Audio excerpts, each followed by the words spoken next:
Salam sejahtera buat adik-adik sekalian. Hari ini kita masuk pertemuan ke-7. Artinya pertemuan terakhir sebelum kita laksanakan UTS. Nah, pada pertemuan yang ke-7 ini kita masih membahas dalam bab 3, keseimbangan pendapatan nasional dua sektor. Nah, sebelumnya di bab 3 kita sudah mempelajari keseimbangan pasar, kemudian ada keseimbangan pada titik impas, kemudian ada juga di buku ajar keseimbangan konsumen, bisa Anda pelajari, bisa Anda lihat di buku. Nah, yang kita pelajari di sini ya keseimbangan pendapatan nasional dua sektor. Perlu saya jelaskan bahwa keseimbangan pendapatan nasional ini Anda pelajari nanti pada saat Anda mempelajari mata kuliah ekonomi makro. Nah, jadi untuk saat ini kita membahas perhitungannya yang sederhana aja. Nah, apa yang masuk dengan pendapatan nasional dua sektor? Perekonomian dua sektor disebut dua sektor karena perekonomian terdiri dari dua pelaku ekonomi, rumah tangga, dan produsen.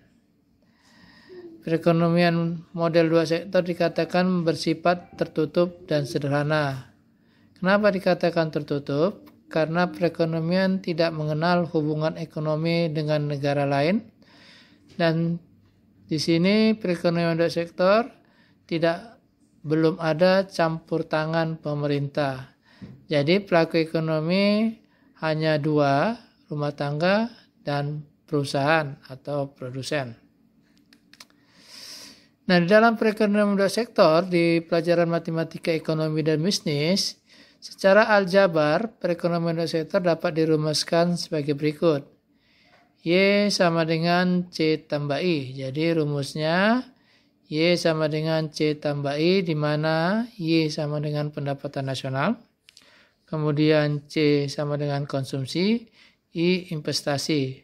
Dan kemudian ada lagi rumus untuk perekonomian dua sektor, itu adalah Y sama dengan C tambah S. Jadi ada dua rumus di perekonomian dua sektor. Yang pertama tadi Y sama dengan C tambah I. Yang kedua adalah Y sama dengan C tambah S. S di situ adalah tabungan. Nah, kalau kita gabungkan dua buah rumus, yang pertama tadi Y sama dengan C tambah S, kemudian yang kedua adalah Y sama dengan C tambah I, maka di situ kita lihat Y sama dengan Y, berarti situ C tambah S sama dengan C tambah I. Berarti C bisa kita hapus, berarti tinggallah rumusnya S sama dengan I, tabungan sama dengan investasi, ya. Nah, jadi perekonomian sektor di pertemuan yang bab kedua kita sudah mempelajari bagaimana menghitung atau menentukan fungsi konsumsi. Jadi secara umumnya fungsi konsumsi dituliskan dengan C sama dengan A tambah BY. Kemudian fungsi tabungan sama dengan S sama dengan min A ditambah 1 kurang BY. Jadi perhatikan perbedaan antara fungsi konsumsi dengan fungsi tabungan. Kalau fungsi konsumsi C sama dengan A, kalau fungsi tabungan menjadi apa? S sama dengan negatif A. Kemudian kalau fungsi konsumsi di situ adalah B kali Y, sekarang S-nya itu kita rubah menjadi apa? Menjadi 1 kurang B, Y. Ya, jadi tinggal Anda perhatikan perbedaan antara penulisannya aja, antara fungsi konsumsi dan fungsi tabungan. Ini sudah kita pelajari ya. Nah, kemudian di mana letak keseimbangannya? Letak keseimbangan itu kita pelajari pendapatan nasional break-even point, Y sama dengan C. Nah, artinya inti dari keseimbangan ini terdapat yang namanya titik potong ya. Titik potong nanti terjadi antara fungsi pendapatan dengan fungsi konsumsi. Nah, terjadi titik potong itu artinya nilai Y sama dengan nilai C. Nah, karena Y sama dengan C tambah S, berarti kalau kita masukkanlah nanti nilainya di situ C C tambah S sama dengan C. Berarti ya kita pindahkan C yang di sebelah kiri ke sebelah kanan, berarti S sama dengan C kurang C. Maka nanti diperoleh S sama dengan 0. Nah dari ini bisa kita syaratnya menjadi 2. Yang pertama bisa Anda gunakan Y sama dengan C. Yang kedua syaratnya adalah S sama dengan 0. Anda tinggal pilih apakah Anda menggunakan Y sama dengan C atau Anda gunakan S sama dengan 0. Nah, pendapatan nasional break-even point itu suatu kondisi di mana besar pendapatan nasional sama dengan besar konsumsi masyarakat. Kalau secara matematika terjadi titik potong antara fungsi pendapatan nasional dengan ya fungsi konsumsi masyarakat. Nah, perpotongan ini itulah yang dikatakan sama besarnya pendapatan nasional dengan konsumsi masyarakat. Artinya pendapatan nasional yang diterima oleh masyarakat dipakai seluruhnya untuk kebutuhan konsumsi C. Dan masyarakat tidak memiliki sisa pendapatan untuk ditabungkan, berarti S sama dengan 0. Jadi kalau misalkan Anda mempunyai pendapatan dan semua Anda gunakan untuk konsumsi, artinya di situ apa? Anda tidak ada memiliki tabungan, berarti S sama dengan 0. Itulah artinya dampak yang kita lihat fungsi pendapatan nasional break-even point itu hasilnya adalah S sama dengan 0. Nah sekarang kita masukkan contoh soal ya. Contoh, lihat buku Anda, di situ ada dilihat pada tingkat pendapatan nasional per tahunnya sebesar 25 miliar, besarnya konsumsi sebesar 25 miliar per tahun. Pada tingkat pendapatan nasional 25 miliar per tahun, besarnya konsumsi per tahunnya 17 miliar. Yang pertama, carilah fungsi konsumsi dari fungsi tabungan. Yang kedua adalah carilah break-even point pendapatan nasional pada tingkat Y berapa. Nah, ini sudah kita pelajari ya. Kalau kita membuat suatu fungsi maka kita membutuhkan 2 buah titik. Ya, titiknya itu adalah titik Y1, C1, Y2, C2. Nah, yang pertama kita lihat Y1 sama dengan 25. Pada saat Y1 25 maka C1 sama dengan 20. Perhatikan soalnya. Kemudian pada saat Y2-nya sama dengan 20, C2 sama dengan 17. Nah, sekarang kita masukkan ke dalam rumus.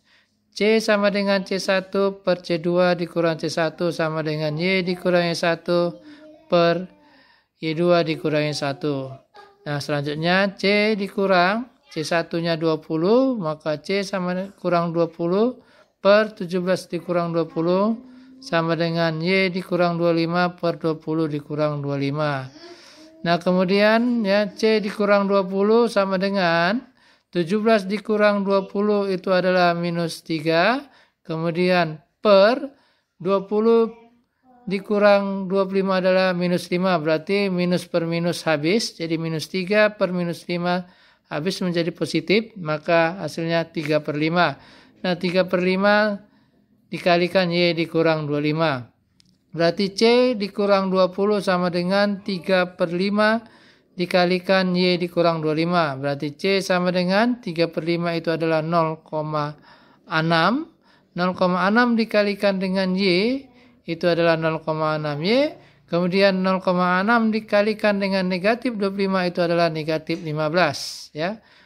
Nah, kemudian negatif 20 yang di sisi sebelah kiri pindah ke sisi sebelah kanan menjadi tambah 20.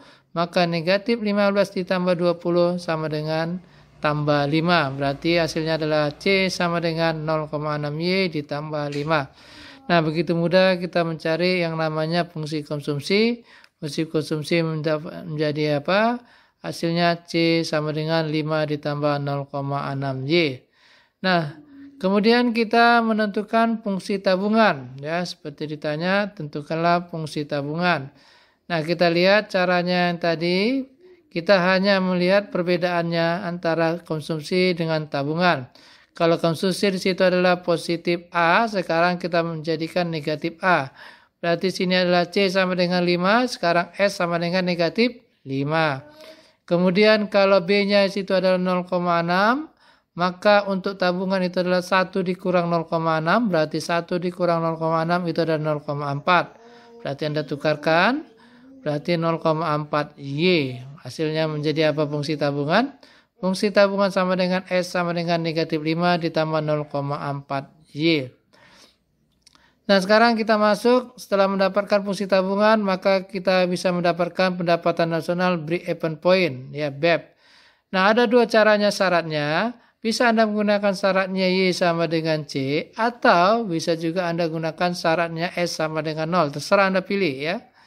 Nah apabila saya gunakan di slide saya S sama dengan 0, maka perhatikan mana fungsi tabungan.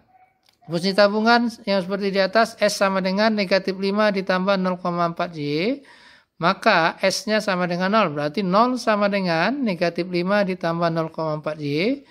Nah kemudian ya, negatif 5 pindahkan ke sebelah kiri, maka itu hasilnya positif 5. Berarti Y sama dengan 5 dibagikan dengan 0,4 Y. Berarti Y sama dengan 12,4. Jadi pada saat pendapatan nasional 12,4, maka terjadi yang namanya pendapatan nasional break even point. Artinya situ adalah konsumsi dan pendapatan sama. Nilainya sebesar berapa? Sebesar 12,4. Nah, sekarang kita perhatikan contoh soal yang kedua. Nah, pada suatu perekonomian negara Z diketahui fungsi konsumsi C sama dengan 200 miliar ditambah 0,75 Y, sedangkan besarnya pengeluaran investasi perusahaan I sebesar 300 miliar. Nah, tentukanlah yang pertama besarnya pendapatan nasional keseimbangan, yang kedua besarnya konsumsi keseimbangan, yang ketiga adalah besarnya tabungan keseimbangan. Nah, sekarang apa yang diketahui di soal? Diketahui di soal itu adalah fungsi konsumsinya adalah C sama dengan 200 ditambah 0,75 Y. Kemudian investasi sama dengan 300 miliar. Ada fungsi C, ada ini diketahui I 300 miliar, maka bisa kita gunakan ya. Pertama kita cari dulu fungsi tabungan.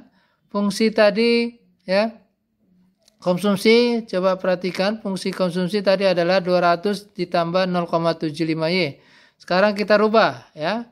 Menjadi apa? Ya ingat caranya, berarti S sama dengan negatif 200 ditambah 1 dikurang 0,75, itu hasilnya 0,25 Y. Berarti fungsi tabungan menjadi S sama dengan negatif 200 ditambah 0,25 Y. Nah kemudian di dalam tadi mencari antara ya dua buah rumus ya pada dua sektor, maka diketahui tadi tabungan sama dengan investasi ya. Berarti S sama dengan I. Nah, kalau S sama dengan I, fungsi tabungan itu apa tadi? Fungsi tabungan itu adalah negatif 200 ditambah 0,25 Y sama dengan I yang diketahui adalah 300. Nah, berarti 0,25 Y sama dengan 300 ditambah 200. Berarti 500. Berarti 0,25 Y sama dengan 500. Berarti Y sama dengan 500 dibagikan dengan 0,25 Y. Ya, berarti hasilnya berapa? Y sama dengan 2000 miliar. Nah, dapatlah keseimbangan ya, pendapatan itu di saat 2000 miliar. Nah, kemudian berapa besarnya konsumsi keseimbangan? Nah, pada saat keseimbangan Y sama dengan 2000 miliar, maka kita lihat ya, C sama dengan 200 ditambah 0,75 Y. Y ini sudah kita peroleh itu berapa? 2 miliar. Tinggal Anda rubah nilai Y dengan 2000 miliar. Nah, sehingga dapat C sama dengan 200 ditambah 0,75 dikalikan dengan 2000 miliar. Berarti C sama dengan 200 ditambah 1500. Berarti C sama dengan 1700 miliar. Nah, sekarang yang terakhir besarnya tabungan keseimbangan. Ini cukup Anda lihat tadi persamaan yang pertama itu adalah S sama dengan I. Nah, jadi kalau investasinya 300 miliar, maka S juga 300 miliar. Kenapa? Karena S sama dengan I. Berarti S sama dengan I-nya 300, berarti S sama dengan 300 miliar. Nah, demikian sederhananya pelajaran kita ya. perekonomian dua sektor, ya, keseimbangan perekonomian dua sektor. Nah, mohon dipelajari, ini juga materi kita ujian UTS. Oke, salam sejahtera buat kita semua. Terima kasih buat adik-adik sekalian.